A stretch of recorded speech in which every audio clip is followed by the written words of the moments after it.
Hello, welcome to our Halloween, Samhain, and November reading. This will be an energy reading, and as with previous months, we'll talk about kind of the beginning, middle, and end.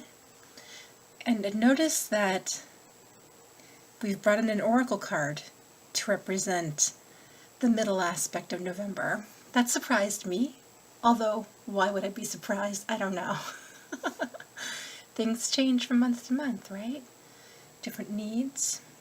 So, aside from these three, which are already drawn for November, I also have these two.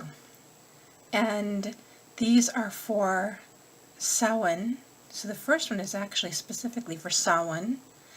And the second one I was told is for opening of energy. I don't know what that means yet. We'll find out what its context is together, okay? I want to be clear that we're working with the Good Tarot. That's what the green cards are. The Good Tarot by Colette Baron-Reid and artwork by Jena, DellaGrottaglia. And then the Awakened Soul Oracle, which is by Ethony. Okay? So let's dive in here. Actually, I'll put those over there and find out what our card is for Samhain. 7 of Water. 7 of Water, aka 7 of Cups. So let's find out, boy, is that a beautiful card. Gosh. Let's find out what the message is for today, for Samhain. Perhaps there can be some understanding that although we are now in the season of Vata, the season of dryness, of air, there is also within this season and upon this day a great emotional impact. And for this reason, 7 of Water comes forward making the statement that there is need for emotional healing. There is need for emotional growth. It could be that healing would be the same for growth, and yet in healing there is a sense that, of course, only gentleness, as with growth, can come disruption. Okay. Yeah, there's something about, in the imagery, I first see with all the seashells and the fish, it almost feels like they're in some kind of a circular motion. There's movement, there's flow. And then I notice really they're an arch. Because the fairy, I believe that's a fairy, is sitting on what could be a lotus blossom, perhaps. And then there's this beautiful arch of fish and shell over her. And it's interesting, too, that now I'm thinking of it as a portal of some sort. A portal, or is it a crown? I don't know. There's something I just heard special, something very special about the way those symbols are placed. And perhaps it would be best to leave it that I'll ask for you individually to notice what comes up for you around that shaping, around that movement, around that flow.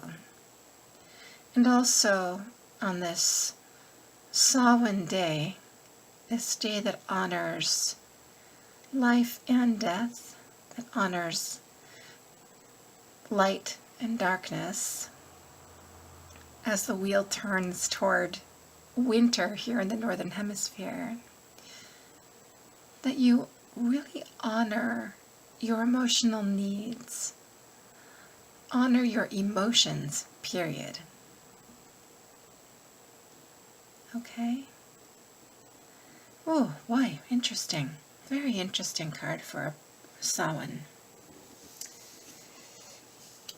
And then for, again, what was told to me is opening of energy.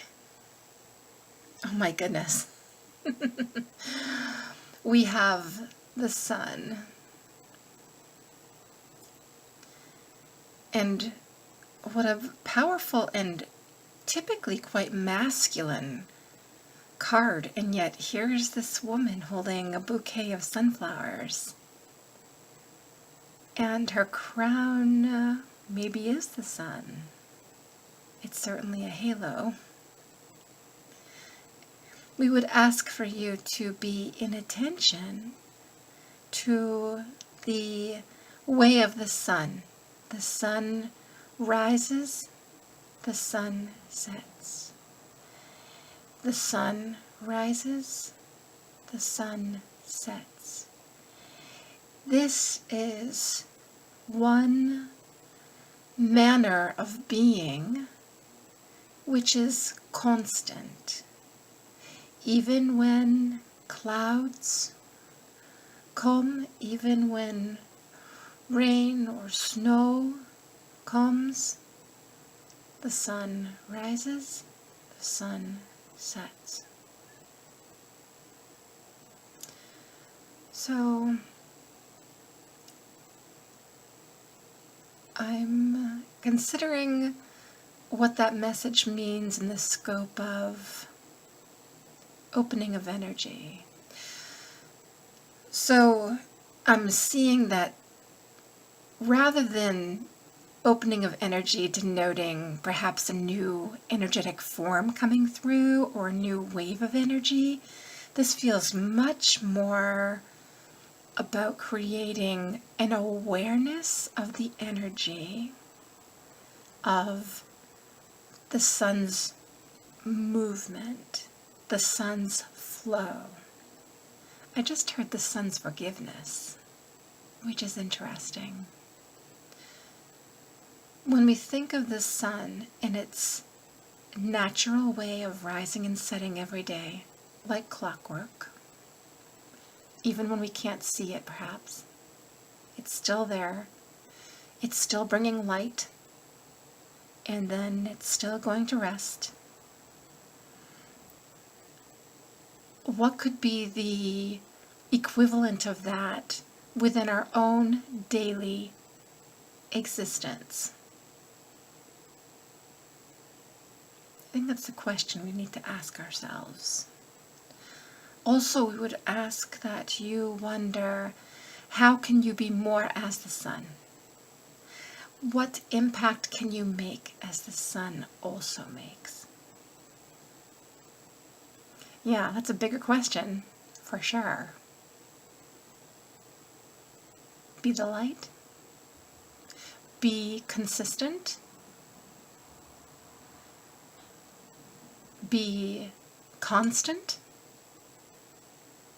And first of all, be consistent and constant for ourselves, and then be consistent and constant for others, for those we're meant to be in service to, for those we're in relationship with. Okay? Wow, powerful stuff here. Very, very, very interesting. All right, so then we're moving on to November. So it feels like it's so important to say that November is the second to the last month of the calendar year. And as we are moving into a time which, due to a succession of holidays can be quite frenetic, can be, for some people, very stressful. Please make an oath to yourself. Make a promise to yourself. Make a commitment to yourself that you will honor your need for rest and for quiet in whatever way you can. Okay? Will you make me that promise? I'll make you that promise. Okay? So, our first card is transformation, and how interesting that this comes after that message about the sun. So again, this card is in an energetic flow with the beginning of November. And I just heard preparing. So preparing for transformation. We notice the 1111 portal, which we will come to discuss when we are coming to the second card for November, requires a manner of preparation for this transformation. This way of preparing will be quite different for each person, and yet we can offer, there will be a way of similarity in the approach, the tools. And the tools require rest. Okay, I just got a nod as if that was the entirety of the channeled message. So, the tools require rest. So, what tools would require rest of some sort? Meditation, prayer, daydreaming. I just heard authoring. That's interesting that they would consider writing, which is authoring. That authoring would be considered something to be done in rest time. Then again, let's be clear about what rest means to these energies I work with. Rest means a void of ego. A void of ego. So, considering it from that perspective, then,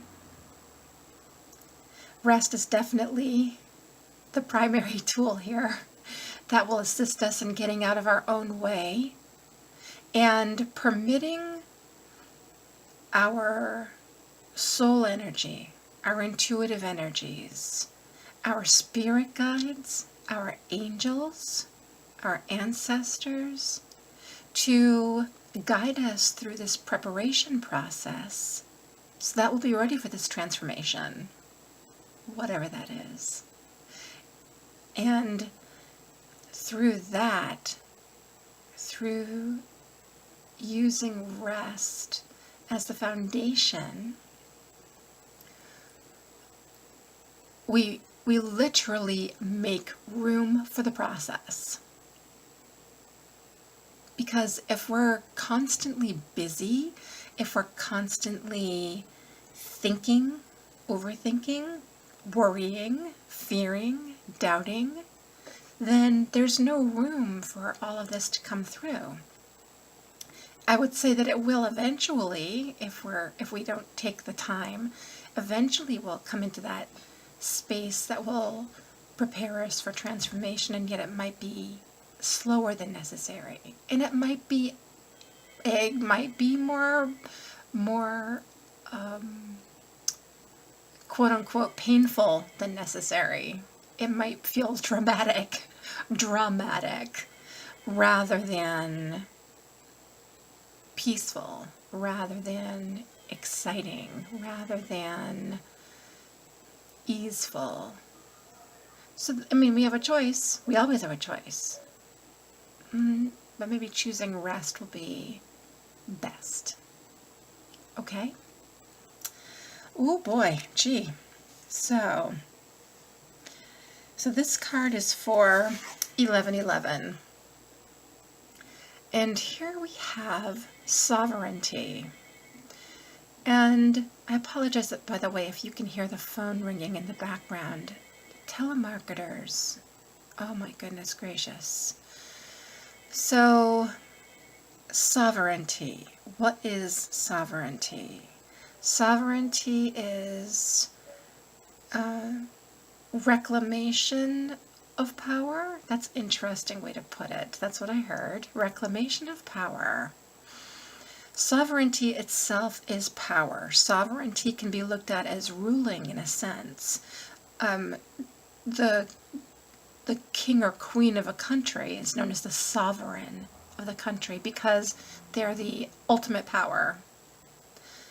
So sovereignty in this case is for us accepting, or more likely reclaiming, our own ultimate power.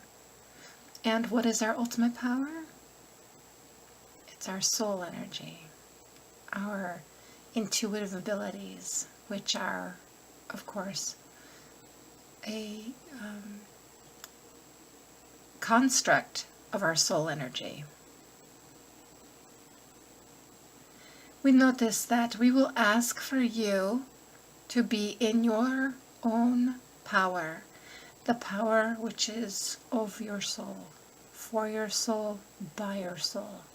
We ask for you to be in openness to your soul contract, to accept why you are here now, what you are here for, who you are here to be. Yes, all that and more. So that's what 1111 is bringing us this month, that portal that comes up. If you're a person who sees 1111 with some frequency, I would also say perhaps any of the 11s, that perhaps you could understand the energy around this and have a sense of its, I just heard vitality. I was going to say validity. When we see 1111, it doesn't come up for us to make a wish. It instead comes up for us to remind us of our soul energy, to remind us of our more than. And by that I mean more than our physical selves, more than our ego, more than our monkey mind, more than our cravings for food or whatever. It's all that other that seems to exist somehow separate from our human existence, when in fact it is enfolded into our human existence. Okay? Wow, geez, big messages here. I feel like my solar plexus chakra is just blowing up like a balloon. It's really interesting, the energy. So our third card here is for, oh, how wonderful. Another water card, by the way, for the end of November. And I'm thinking, how quite perfect is this? First of all, let's talk about the face on that that it was sort of Buddha-like, but certainly that is not Buddha. I don't believe that's meant to be Buddha. It is meant to be a wonderful, jovial, abundant energy. And I just heard grace, an energy of grace. Perhaps you could understand that the figure here is in wonder, is in joy, is in enjoyment, is present in the moment, is full of gratitude. And how beautiful and sort of perfect is that, given that toward the end of November, I believe it's the 23rd, we have American Thanksgiving. And November in general is known as a month of honor and gratitude. So, being present in gratitude, being graceful, being open for receiving, and knowing that even in receiving we are giving, that we can have a beautiful appreciation and acceptance of the energy which will come to pass through the portal from 11:11. So yes, so to say that this is the result of moving through that portal and moving through it in a way that we can experience it completely, fully, openly, wholly. What a wonderful gift to look forward to. What you could call it an incentive, I guess, if you want to. I would tend to just look at it as a natural progression of being in wholeness with ourselves. So that is November. And it really feels, I just heard transformative, which might seem obvious. It just also feels really beautiful. It feels generous. It feels almost buoyant in a way. That's its potential. I would say that is its potential for us. That's that we're invited to really sink into the depths, going with the water metaphor here, of these energies and notice what transpires. Notice how we transform. Notice how we prepare for the ending of 2017 so that we can enter fully into 2018. Because we are preparing here, we really are. We're preparing for the end of the calendar year and the unavoidable, unequivocal energy that rises with the beginning of the calendar year. Okay? Phew! Breathe into that, dearies. If you feel like you would like to have a personal reading for November, or if you feel like you need clarity around your own spiritual journey, I'd love to work with you. You can go to my website. I will put the link in the description of this video, and I'd love to work with you. All right? Take really good care.